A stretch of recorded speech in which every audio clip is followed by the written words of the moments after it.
Ladies and gentlemen, welcome. Before we get underway today, I'd like to take a brief moment to recognize the terrible loss of life that occurred just a few miles away from here last night. Our hearts and prayers are with the families and friends who lost loved ones last night, as well as the brave first responders who are still on the scene. I'd like to ask everyone to join us in a moment of silent prayer and reflection for the souls lost.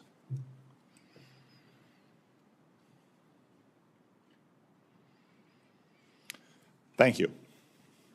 Next, I want to remind everyone in attendance here that while you are all welcome to observe today's hearing, I will not allow or tolerate disruptions from the audience. Audience members may not verbally or physically distract from the hearing, including by shouting, standing, raising signs, or making gestures that block the view of other members of the audience or the cameras for those watching on television or online. Anyone who does so will be removed immediately by the Capitol Police and banned from return. Welcome everyone to this hearing on President Trump's nomination of Tulsi Gabbard to be the Director of National Intelligence. Ms. Gabbard, welcome to the Senate Intelligence Committee.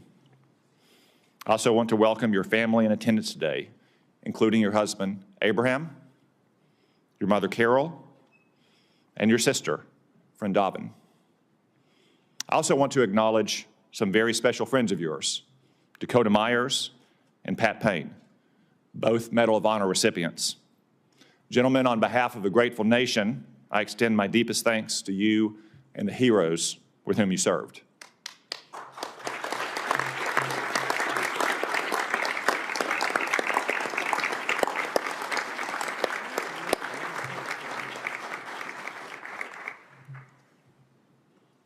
I also note that our next Attorney General, Pam Bondi, is joining us.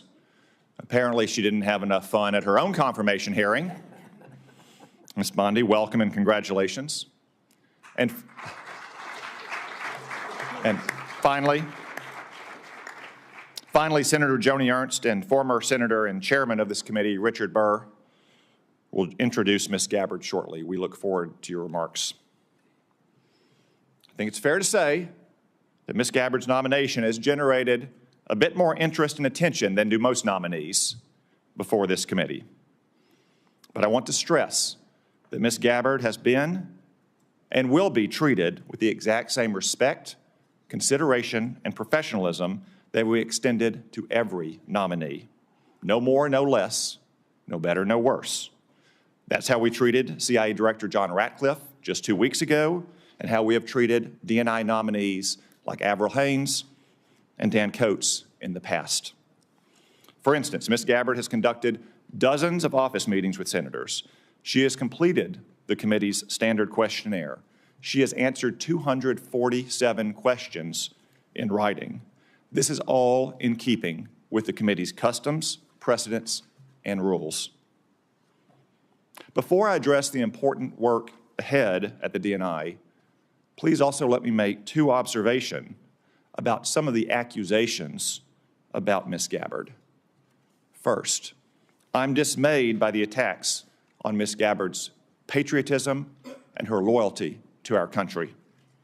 For instance, Hillary Clinton has smeared Ms. Gabbard, calling her an asset of a foreign nation. Let me remind everyone that Ms. Gabbard has served in our Army for more than 2 decades. She has multiple combat tours, and she still wears the uniform to this day. She has undergone 5 FBI background checks. I spent more than 2 hours last week reviewing the latest, putting eyes on more than 300 pages. It's clean as a whistle.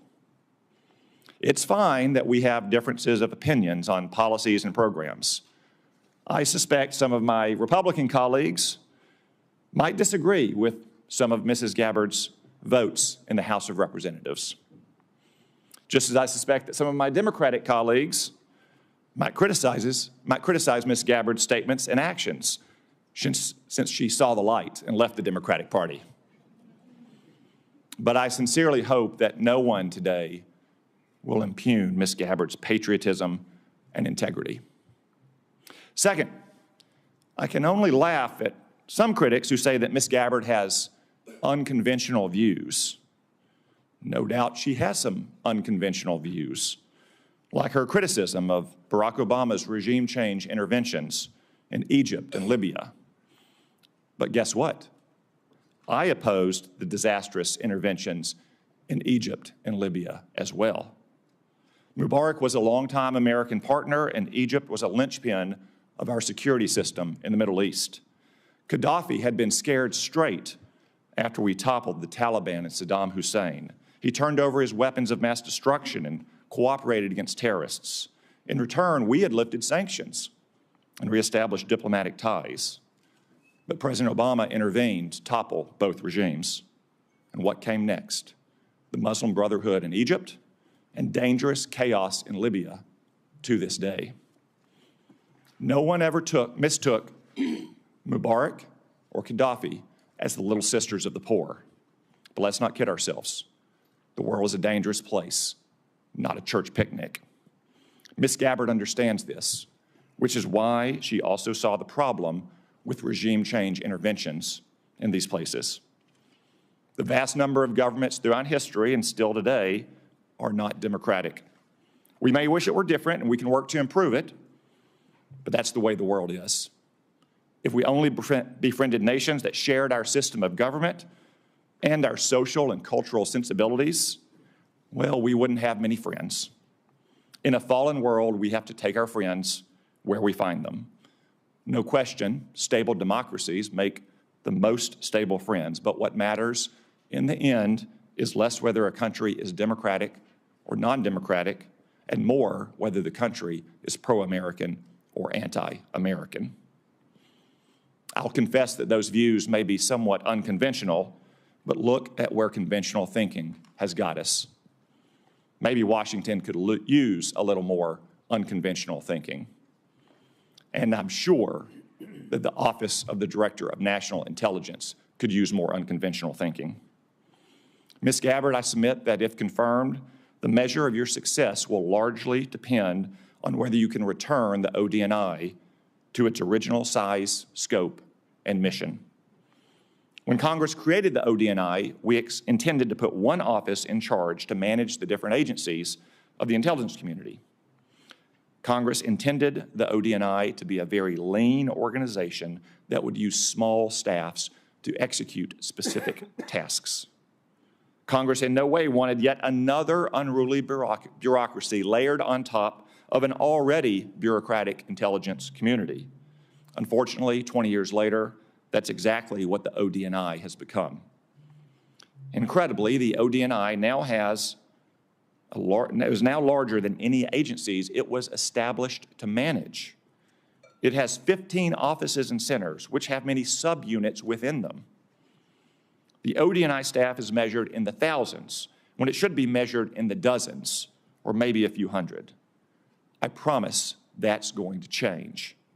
I intend to get personnel at the ODNI back to their home agencies doing real intelligence work, not bureaucratic make work.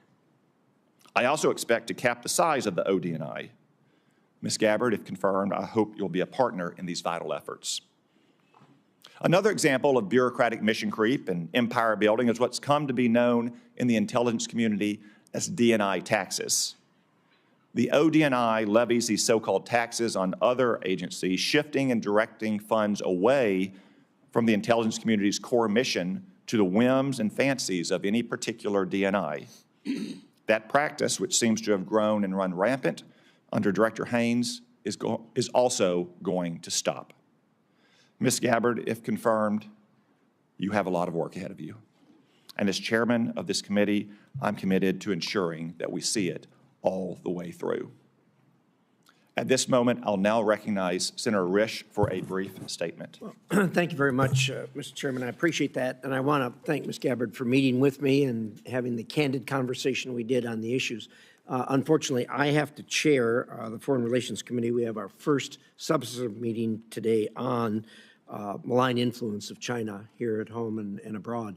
So I'm not going to be able to stay for the hearing. I'm not going to get a chance to ask questions. However, we are going to have a closed session immediately following, and the questions I have trespass upon the security of the country, and as a result of that, they need to be done in a classified setting in any event. So if I beg indulgence to be excused to preside over the other committee, good luck. I know you'll do well. Thank you. You are excused. I was going to leave whether you excuse me or not, but thank you very much. I will now recognize the Vice Chairman, Senator Warner, for his opening remarks. Well, thank you, Mr. Chairman, and particularly thank your comments at the top. I've spent most of the morning at a national airport. I know Senator Moran was there last night. It's a horrible tragedy. The victims' families are still being notified. For those of us who live in this region, you know, it's always kind of complicated. We've got Virginia, D.C., Maryland, and a host of local jurisdictions. But last night, when this tragedy took place, and I happened to be driving by National on the way home, and saw all the first responders rushing to the scene. People came from as far away as Baltimore, Fairfax County. We had DOD and federal officials there. And these first responders, as always, ran towards the tragedy. There'll be a time to figure out what happened and how we rectify it. But today, our thoughts and prayers ought to be with the families, and again, thanking our first responders. Ms. Gabbard, welcome, and congratulations on your nomination to be the next Director of National Intelligence. I'd like to begin by thanking you, literally, for your decades of public service, both in uniform and as a member of Congress from Hawaii. I applaud your continuing commitment to serve should you be confirmed. Now, the President has nominated you to be Director of National Intelligence. Most folks probably don't understand the importance of this position. If confirmed, you would lead 18 agencies of the IC. You'll also serve as the principal advisor to the President, the National Security Council, and the Homeland Security Council for all intelligence matters related to national security. And in this role, you'll be responsible for over $100 billion between the National Intelligence Program and the Military Intelligence Program, or the NIP and the MIP as we call them here. It's a position of great importance and significance to our national security, created after one of our worst national security failures, 9/11. For that reason, when Congress established this position, thanks in large part to our colleague and our friend Susan Collins, it mandated in law that any individual nominated for this position must have, and I quote, extensive national security expertise. Now, I appreciated you taking the time to meet with me, and as I noted in that office, both before and after, I continue to have significant concerns about your judgment and your qualifications to meet the standards set by law. First, as I noted previously, the DNI was created in part to make sure we had appropriate intelligence sharing, which prior to 9/11, obviously we haven't. But the mission also is to not only share information between the IC, but also with our allies. There's no legal requirement that our allies share intelligence with us. It's all predicated on trust. Trust that our allies will protect each other's secrets. Yet it appears to me you have repeatedly excused our adversaries' worst actions, and instead often blamed them on the United States and those very allies. For example, you blamed NATO for Russia's 2022 invasion of Ukraine. You rejected the conclusion that Assad used chemical weapons in Syria, despite it being the unanimous assessment of the then Trump administration's DOD, State Department, and IC, as well as the assessment of our European allies. Instead, you blame the United States for supporting terrorist groups in Syria. Now, I don't know if your intent in making those statements was to defend those dictators, or if you were simply unaware of the intelligence and how your statements would be perceived. In either case, it raises, at least for this senator, serious questions about your judgment. It also leads me to question whether you can develop the trust necessary to give our allies confidence that they can share their most sensitive intelligence with us. Make no mistake about it. If they stop sharing that intelligence, the United States will be less safe.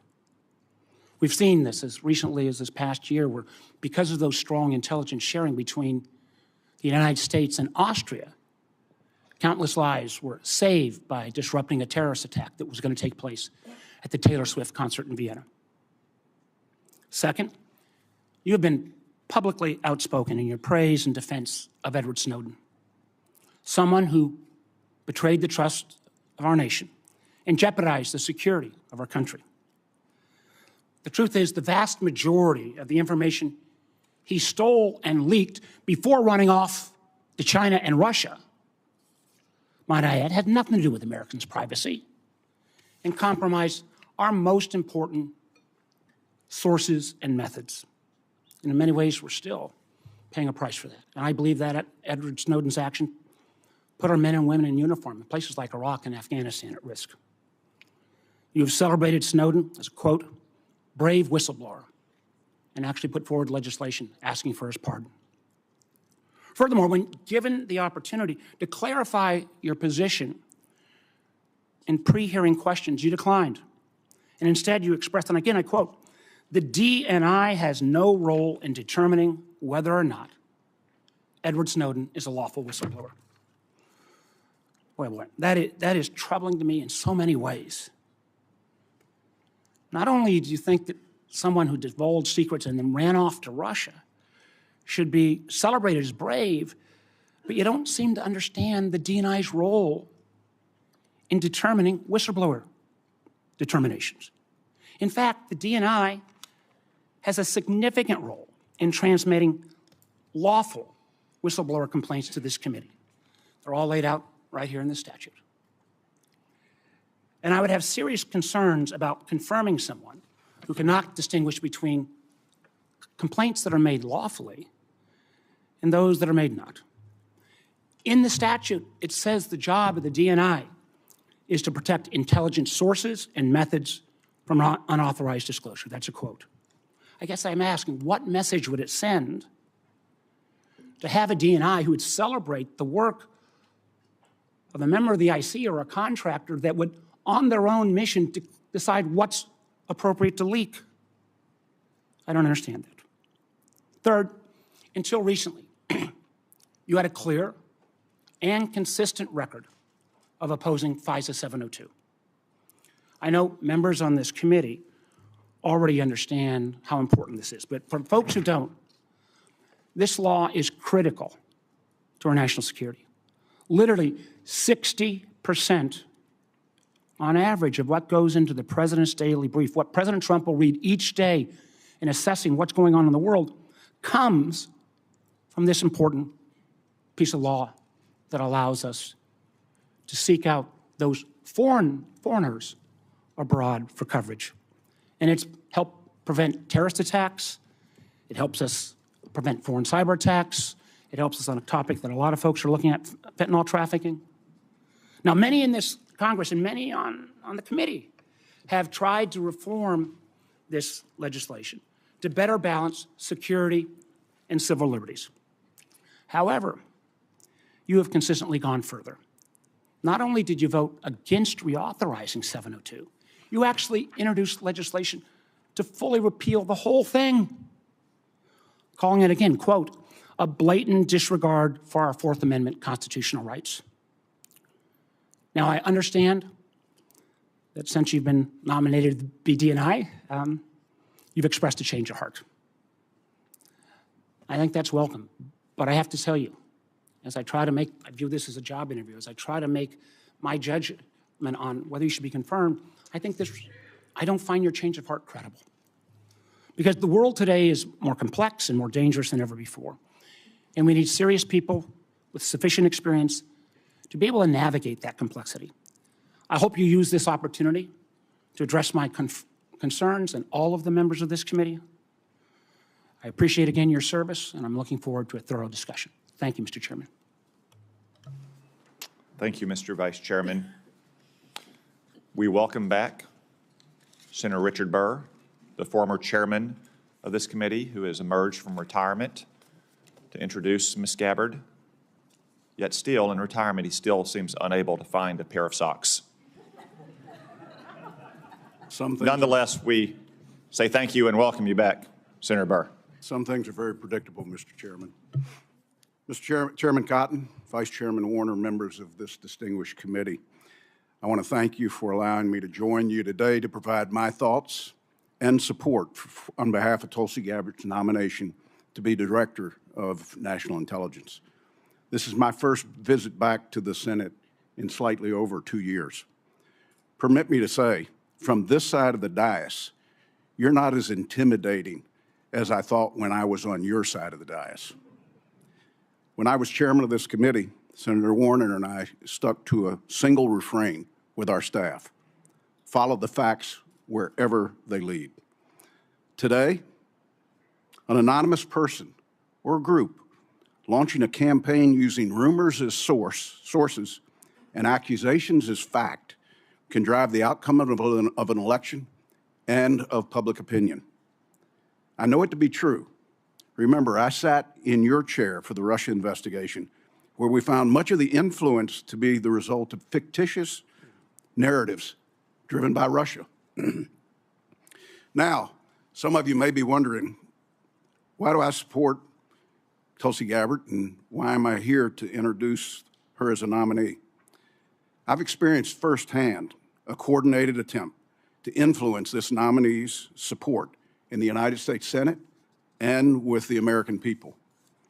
I was contacted by several national journalists shortly after the president nominated Tulsi, asking me to confirm one of the many rumors circulating about this nominee.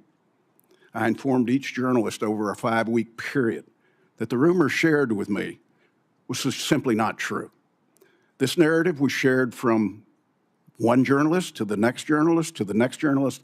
I assume today they ran out of journalists.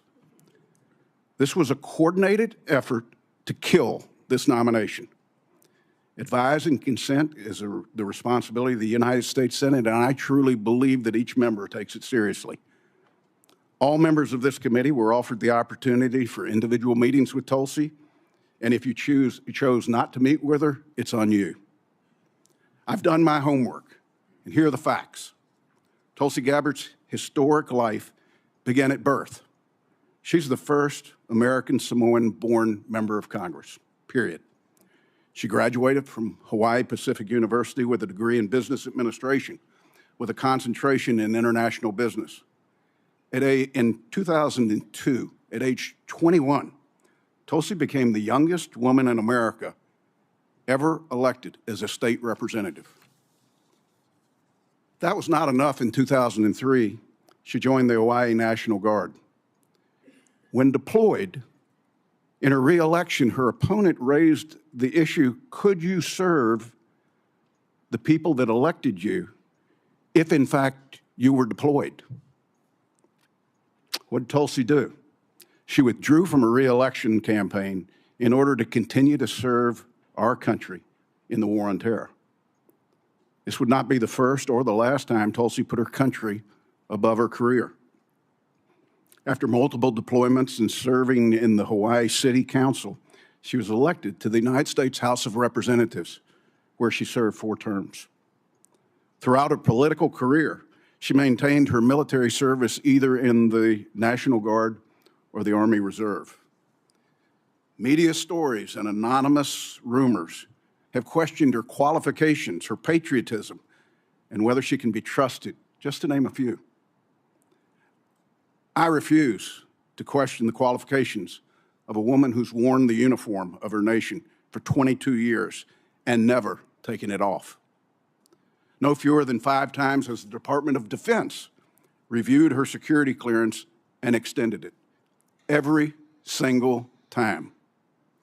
If Tulsi's guilty of anything, it's that since she was born, her views, opinions, and beliefs have evolved to reflect her life's experiences. Winston Churchill once said, those that never change their minds never change anything. She served her city, her state, her country, while winning the support of the people she represented. She's fought in war, and yes, she's tried to stop wars. At the ripe age of 43, Tulsi has the life experiences that match or exceed most members of Congress. Tulsi was serving in uniform 3 years before some of us here today voted to create the Director of National Intelligence. Chairman Cotton, Vice Chairman Warner, members of the committee, it's my honor to support and to introduce to the committee Lieutenant Colonel Tulsi Gabbard. Thank you, Mr. Chairman. Thank you. Thank you, Senator Burr. Now our colleague, Senator Joni Ernst of Iowa, has taken a few minutes out of her very busy schedule to be here to introduce Ms. Gabbard as well. Senator Ernst. Thank you, Chairman Cotton and Ranking Member Warner. And good morning to my distinguished colleagues. I also do want to take a moment this morning to recognize the lives that were lost in the collision near DCA last night. It is a truly heartbreaking tragedy.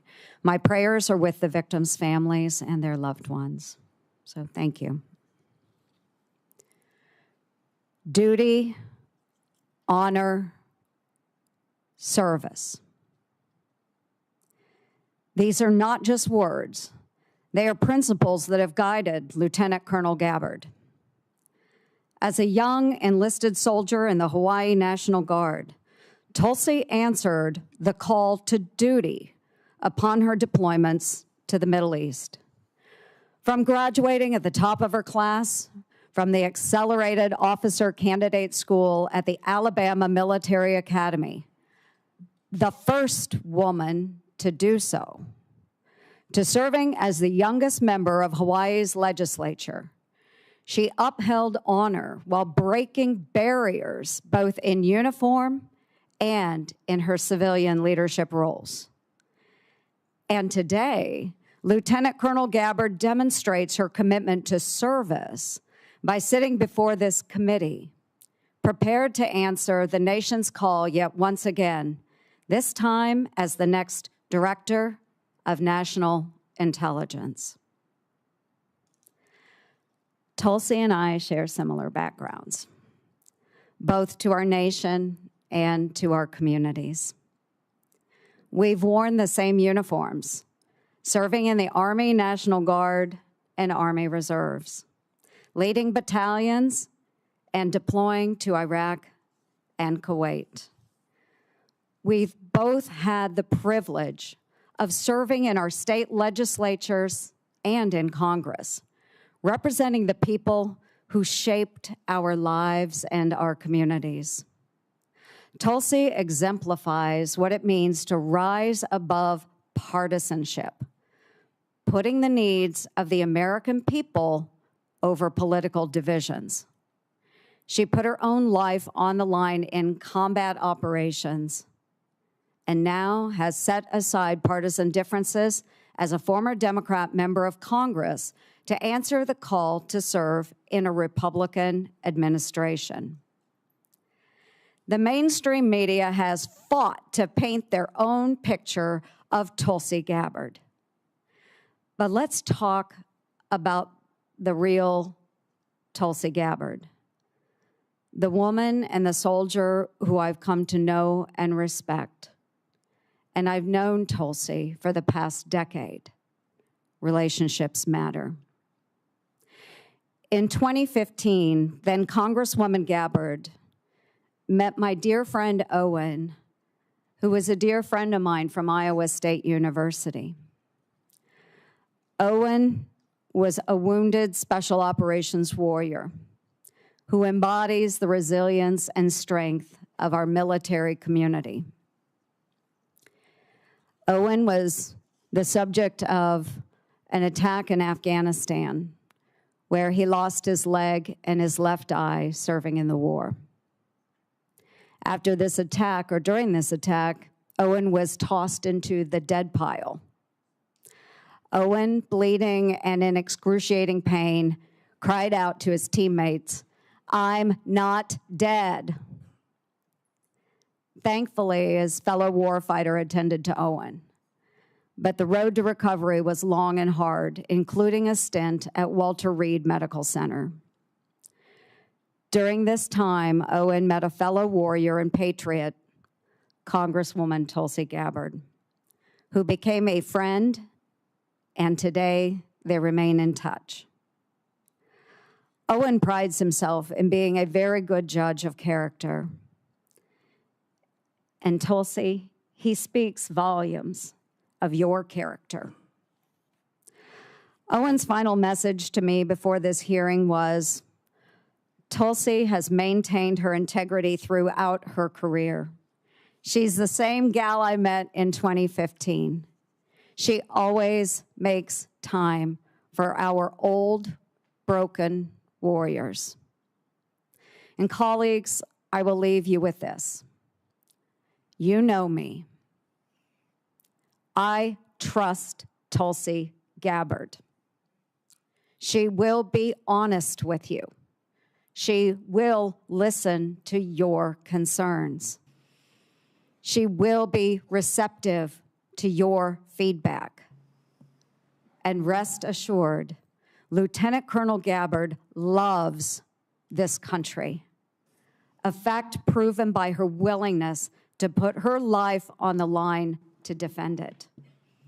For over 20 years, she has put on the uniform and checked her political views at the door with one mission in mind: to protect and defend our great United States of America. Tulsi, duty, honor, and service have marked your life. Thank you for your extraordinary dedication to our nation, for embodying the values that make our military the best in the world, and for stepping up to serve yet once again as President Trump's Director of National Intelligence. Relationships matter. I urge my colleagues to support this nomination. My best wishes to you, Tulsi, and to your family. God bless our country. Thank you, Mr. Chair. Thank you, Senator Ernst. I know that Senator Ernst has a busy schedule to include a hearing for Dan Driscoll, the Secretary of Army nominee at the Armed Services Committee. I'm sure Senator Burr has to go on a fishing trip or something. So we will excuse both senators from the witness table.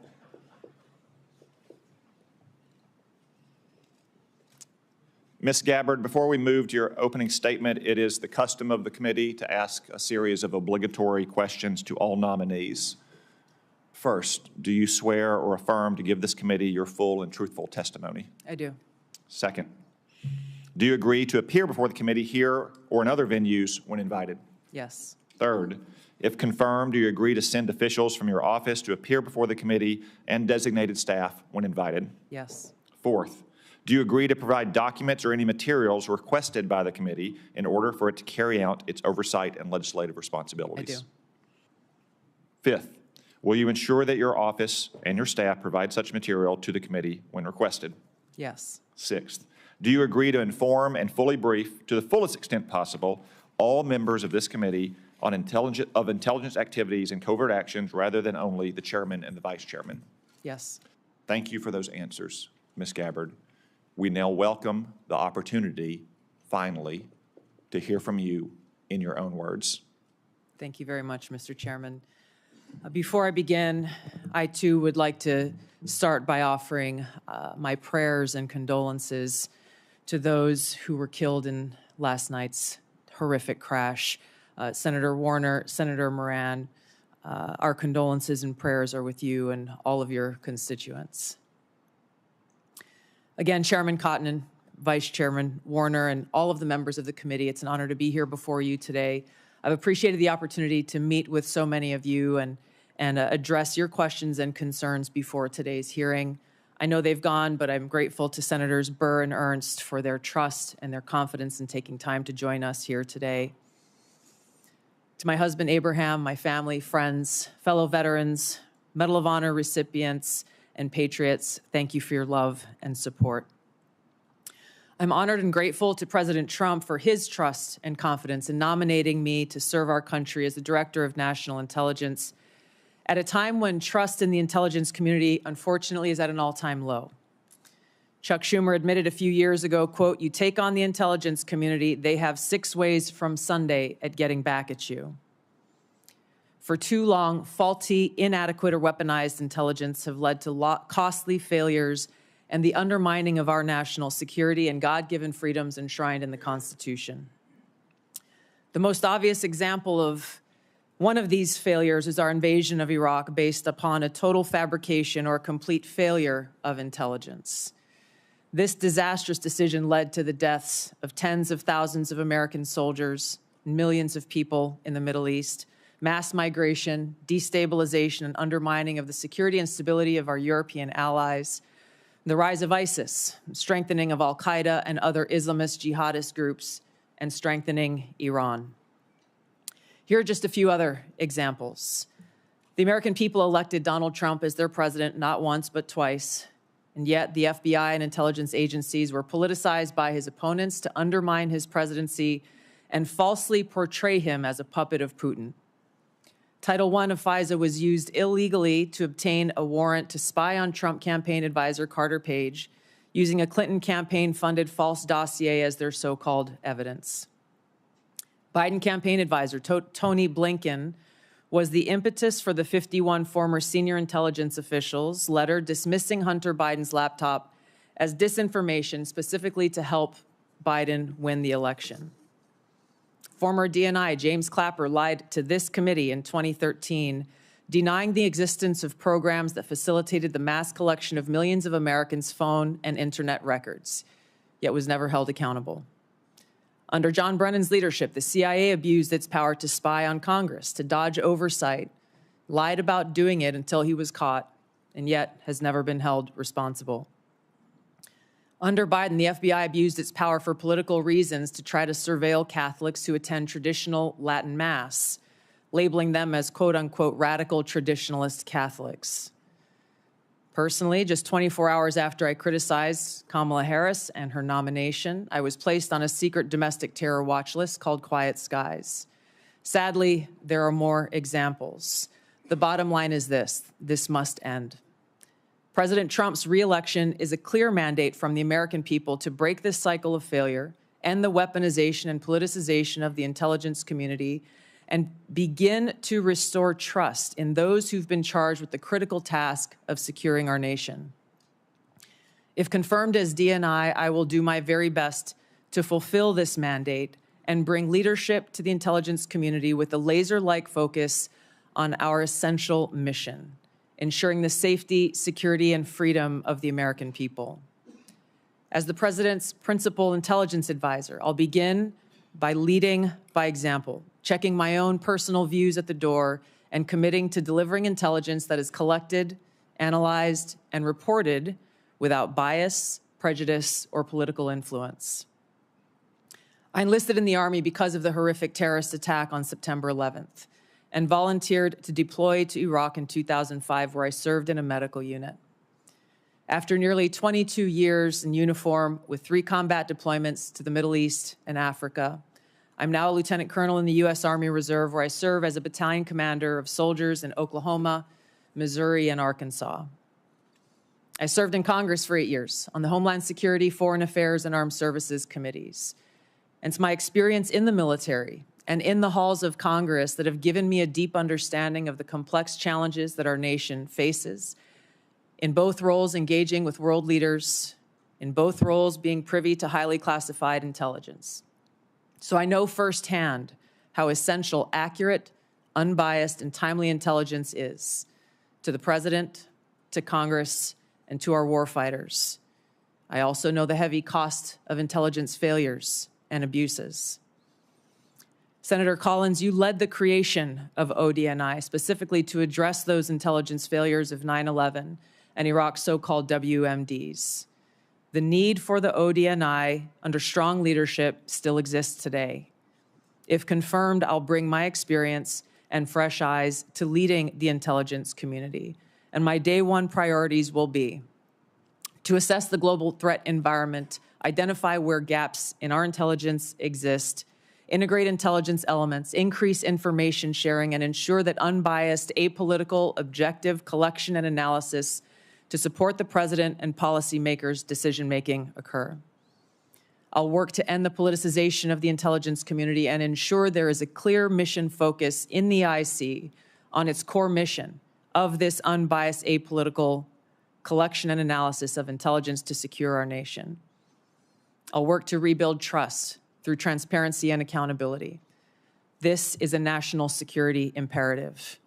And I'll work to assess and address efficiencies, redundancies, and effectiveness across ODNI to ensure focus of personnel and resources is on our core mission of national security. Now, in my meetings that I've had with many of you, you expressed bipartisan frustration about recent intelligence failures, as well as the lack of responsiveness to your requests for information. Whether it's the surprise October 7th Hamas terrorist attack, to the sudden takeover of Syria by Islamist extremists, failures to identify the source of COVID, anomalous health incidents, UAPs, drones, and more. If confirmed, I look forward to working with you to address these issues. Ensuring the safety, security, and freedom of the American people is a mandate of leadership that rises above partisan politics. If confirmed, my commitment to the president, to you, and to the American people is this: I will do my very best to find the truth, no matter where it leads, and share that truth with President Trump, his advisors, and you in Congress, providing you with that unbiased, timely, and accurate intelligence as you make the tough decisions that'll impact the safety, security, and freedom of the American people. Now, before I close, I want to warn the American people who are watching at home. You may hear lies and smears in this hearing that'll challenge my loyalty to and my love for our country. Those who oppose my nomination imply that I am loyal to something or someone other than God, my own conscience, and the Constitution of the United States, accusing me of being Trump's puppet, Putin's puppet, Assad's puppet, a guru's puppet, Modi's puppet, not recognizing the absurdity of simultaneously being the puppet of 5 different puppet masters. The same tactic was used against President Trump and failed. The American people elected President Trump with a decisive victory and mandate for change. The fact is, what truly unsettles my political opponents is I refuse to be their puppet. I have no love for Assad or Gaddafi or any dictator.